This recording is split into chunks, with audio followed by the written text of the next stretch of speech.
ಪ್ರಾಪಂಚಿಕ ಬದುಕಿನಲ್ಲಿ ಮಾನವನ ನಿಜವಾದ ಕರ್ತವ್ಯಗಳೇನು? ಜೀವನದಲ್ಲಿ ಸಮಚಿತ್ತತೆಯನ್ನು ಬೆಳೆಸಿಕೊಳ್ಳಬೇಕಾದ ಬಗೆ ಹೇಗೆ? ಸಮತೋಲನದ ಸಾಧನೆ ಬದುಕಿನಲ್ಲಿ ಸಾಧ್ಯವೇ? ಎಂಬೆಲ್ಲ ಪ್ರಶ್ನೆಗಳಿಗೆ ಭಗವದ್ಗೀತೆಯ ಮೂಲಕ ಶ್ರೀ ಕೃಷ್ಣನ ನುಡಿಗಳು ನಮಗೆ ಸಾರ್ಥಕತೆಯನ್ನು ನೀಡುತ್ತದೆ. ಬನ್ನಿ, ಈ ಗೀತೆಯ ಸಾರವನ್ನು ತಿಳಿಯೋಣ. ಶ್ರೀಮತಿ ನಾಗಶ್ರೀ ತ್ಯಾಗರಾಜ್ರವರ ಧ್ವನಿಯಲ್ಲಿ ಗೀತ ಸುನಾದ ಕಾರ್ಯಕ್ರಮ ತಪ್ಪದೆ ಕೇಳಿ. ಪ್ರತಿದಿನ ಬೆಳಗ್ಗೆ 8:35 ಮರುಪ್ರಸಾರ ಸಂಜೆ 6:30 ನಿಮ್ಮ ಜನಧ್ವನಿ ಬಾನುಲಿಯಲ್ಲಿ.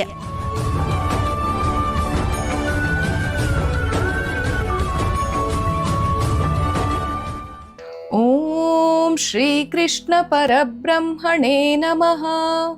ಶ್ರೀಮದ್ಭಗವದ್ಗೀತಾ. ಜನಧ್ವನಿಯ ಸಮಸ್ತ ಶ್ರೀಕೃಷ್ಣನ ಭಕ್ತರಿಗೆ ನಮಸ್ಕಾರಗಳು. ಗೀತಾ ಸುನಾದದ ಇಂದಿನ ಕಾರ್ಯಕ್ರಮದಲ್ಲಿ ನಾವು ಭಗವದ್ಗೀತೆಯ 6ನೇ ಅಧ್ಯಾಯವಾಗಿರುವ ಧ್ಯಾನ ಶ್ಲೋಕದ 15ನೆಯ ಶ್ಲೋಕದ ಬಗ್ಗೆ ತಿಳಿದುಕೊಳ್ಳೋಣ.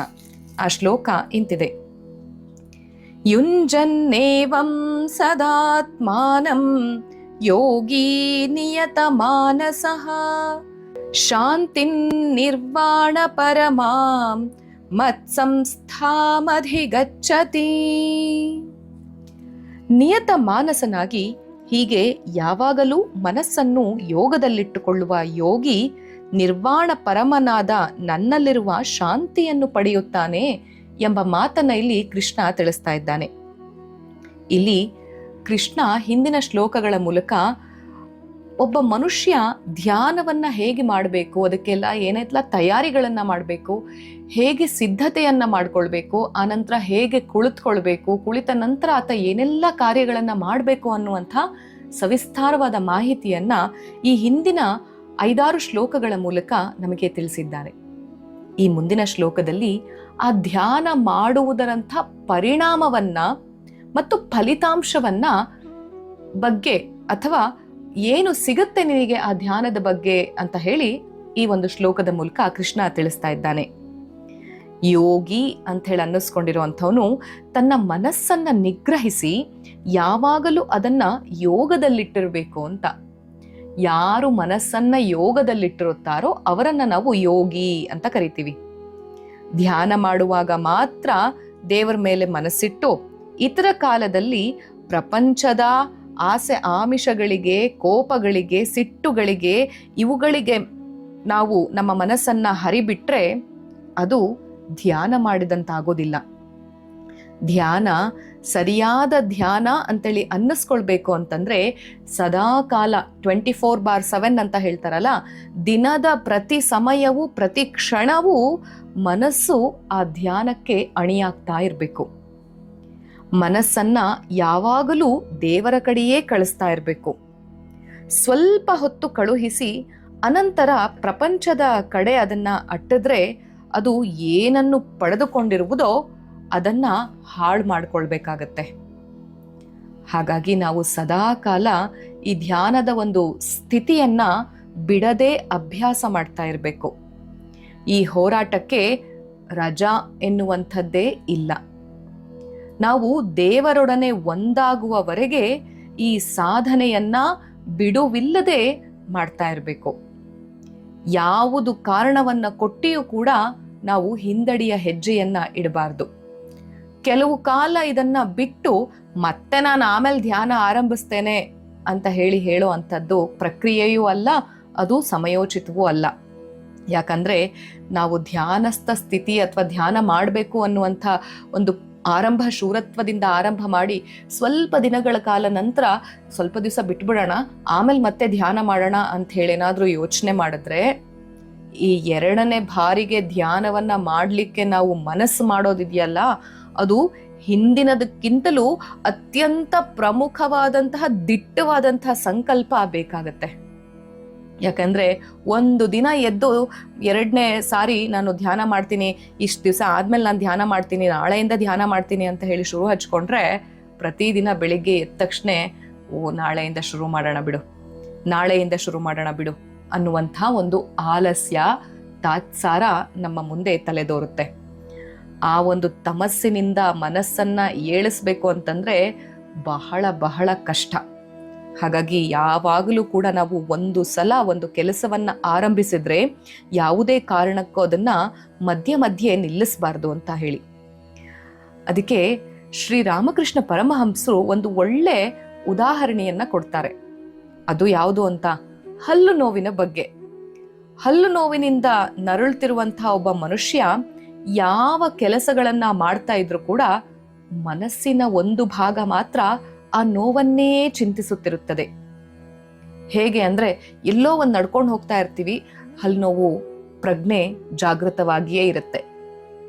ಯಾವುದೋ ಒಂದು ಸಿನಿಮಾ ನೋಡ್ತಾ ಇರ್ತೀವಿ, ಆ ಸಿನಿಮಾ ಕಣ್ಣುಗಳು ಆ ಸಿನಿಮಾವನ್ನ ನೋಡ್ತಾ ಇದ್ರು ಮನಸ್ಸಿನ ಒಂದು ಭಾಗ ಆ ನೋವಿನ ಬಗ್ಗೆನೇ ಚಿಂತಿಸ್ತಾ ಇರುತ್ತೆ.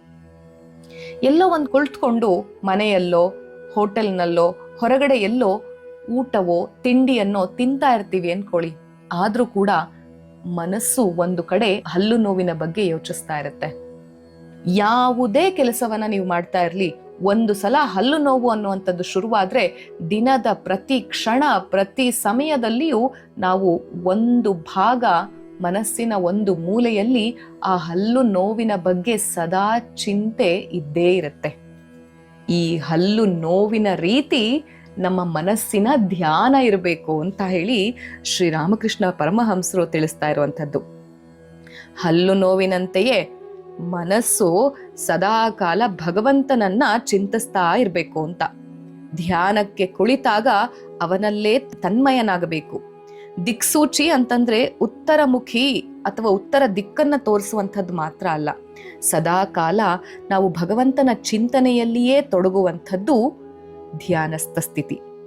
ಹಾಗಾಗಿ ಯಾರ ಮನಸ್ಸು ಹೀಗೆ ಸದಾ ಭಗವಂತನ ಕಡೆ ತಿರುಗಿರುವುದೋ, ಧ್ಯಾನಿಸುವಾಗ ಅವನಲ್ಲೇ ತನ್ಮಯವಾಗುವುದೋ, ಅಂತಹ ಮನಸ್ಸು ಶ್ರೇಷ್ಠವಾದ ನಿರ್ವಾಣ ಶಾಂತಿಯನ್ನ ಪಡೆಯುತ್ತೆ. ಪುನರ್ಜನ್ಮವಿಲ್ಲದ ಭಗವಂತನನ್ನ ರುಚಿ ನೋಡಿದ ಶ್ರೇಷ್ಠವಾದ ಶಾಂತಿಯನ್ನ ಆತ ಪಡೆತಾನೆ. ಇಲ್ಲಿಯೇ ಅದನ್ನು ಅವನು ಅನುಭವಿಸುತ್ತಾನೆ. ಹೇಗೆ ಒಂದು ಮೂಸೆಯಲ್ಲಿ ಒಂದು ವಸ್ತುವನ್ನ ಇಟ್ಟು ಕಾಯಿಸಿದರೆ ಅದು ಕೆಂಗೆಂಡದಂತಾಗುವುದೋ, ಅದರಂತೆಯೇ ಧ್ಯಾನವೆಂದರೆ ಮನಸ್ಸನ್ನು ಭಗವಂತನೆಂಬ ಮೂಸೆಯಲ್ಲಿಟ್ಟು ಕಾಯಿಸುವುದು. ಧ್ಯಾನಿಸುವವನಿಗೂ ಧ್ಯೇಯ ವಸ್ತುವಿನ ಧರ್ಮಗಳು ಬರುತ್ತವೆ. ಧ್ಯಾನ ಮಾಡುವವನು ಭಗವಂತನ ಸಚ್ಚಿದಾನಂದ ಸ್ವರೂಪವನ್ನ ಹೀರಿಕೊಳ್ತಾನೆ, ಪರಮ ಶಾಂತಿಯನ್ನ ಪಡಿತಾನೆ. ಇದು ಎಂದಿಗೂ ಭಂಗವಾಗದ ಶಾಂತಿ, ಎಂದೆಂದಿಗೂ ನಮ್ಮೊಳಗಿರುವಂತಹ ಶಾಂತಿ. ನಮ್ಮ ಸಂಸ್ಕಾರಗಳನ್ನು ಎಲ್ಲ ರೀತಿಯಲ್ಲೂ ನಿರ್ನಾಮ ಮಾಡಿ ಭಗವಂತನೊಡನೆ ನಮ್ಮನ್ನು ಸೇರಿಸುವಂತಹ ಶಾಂತಿ. ಅಂಥ ಶಾಂತಿಯನ್ನ ಪಡಿಬೇಕು ಅಂತಂದ್ರೆ ನಮ್ಮ ಮನಸ್ಸು ಯಾವುದೇ ಕೆಲಸ ಕಾರ್ಯಗಳನ್ನ ಮಾಡ್ತಾ ಇದ್ರು ಕೂಡ ಒಂದು ಭಾಗ ಭಗವಂತನ ಕಡೆಗೆ ಚಿಂತಿಸ್ತಾ ಇರಬೇಕು, ಭಗವಂತನ ಕಡೆಗೆ ಧ್ಯಾನಿಸ್ತಾ ಇರಬೇಕು. ಭಗವಂತನನ್ನೇ ಒಂದು ಕಾಲ ಅವಲೋಕಿಸ್ತಾ ಇರಬೇಕು. ಹಾಗಾದಲ್ಲಿ ಮಾತ್ರ ನಾವುಗಳು ಕೂಡ ಯೋಗಿ ಅಂತ ಹೇಳಿ ಅನ್ನಿಸ್ಕೊಳ್ಲಿಕ್ಕೆ ಸಾಧ್ಯವಾಗತ್ತೆ. ಈ ಒಂದು ಧ್ಯಾನಸ್ಥ ಸದಾಕಾಲ ಭಗವಂತನ ಸ್ತುತಿಯ ಒಂದು ಮಾತಿಗೆ ಮುದ್ದುರಾಮ ಹೇಳ್ತಿದ್ದಾನೆ, ಕೇಳೋಣ ಬನ್ನಿ. ನೋಡು ಸಮಭಾವದಲ್ಲಿ ತೆರೆದು ಅರಿವಿನ ಕಿಟಕಿ, ನೋಡು ಸಮಭಾವದಲ್ಲಿ ತೆರೆದು ಅರಿವಿನ ಕಿಟಕಿ, ಮನ ಕದವ ತೆರೆಯದಿರು ಬಂದವರಿಗೆಲ್ಲ,